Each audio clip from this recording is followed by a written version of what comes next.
Košice nad Jazerou, ktorou kapitánkou je pani starostka Lenka Kovačevičová, ktorú poprosím teraz, aby slávnostne otvorila tento dnešný deň Jazerčanov.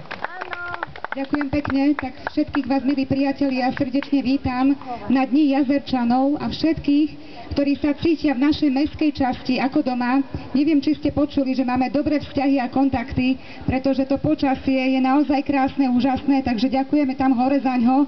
Trošička sme prikúrili a verím, že teplo je aj veľmi pri tých kotloch.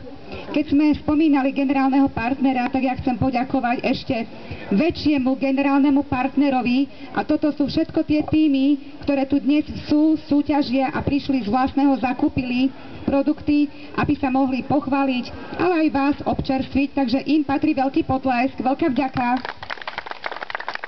Na Jazere máme také jedno známe heslo, že život tu chutí a práca nás baví. Ja verím, že si dnes pochutnáte, pretože je tu pripravených okolo 2000 porcií tých najlepších špecialít a zabavíte sa pri skvelom programe, ktorý pripravila mestská časť.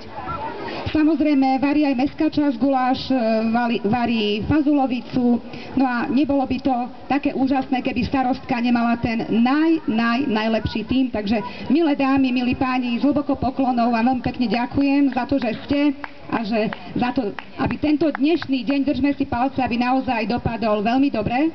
Ďakujeme veľmi pekne a my sľubujeme, že nesklameme ani dnes, ani na ďalších akciách mestskej časti. A verím, že vy, ktorým to robíme, a robíme to naozaj od srdca a s láskou, prídete na každú našu akciu a nás bude stále viac a viac, pretože to je to, čo nás ženie a motivuje, aby sme sa stále zlepšovali. Presne tak, ako Betty povedala.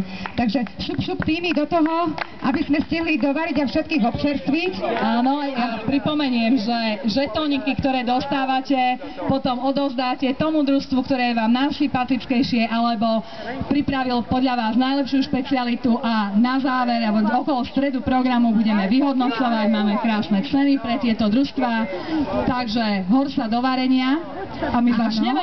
Ešte nie, pretože keď sme si tu všimli takého mladého, sympatického pána, ktorý nás prišiel pozdraviť a mám pocit, že sa tu cíti veľmi dobre a už je tu skoro ako doma a možno by sme si ho aj radi adoptovali, alebo mu zmenili trvalý pobyt. Je to samotný pán primátor a pozerám teraz očami a hľadám ho, aby sme ho pozvali tu na pódium, keďže prišiel pozdraviť našich Jazerčanov. Vidí niekto primátora? Nech ho stiahne za ruku, že... Tak ho poproste, kto ste vedľa neho, keď nás práve nepočuje. Určite on degustuje gulášiky. Poprosíme, aby ste prišli hore na pódium.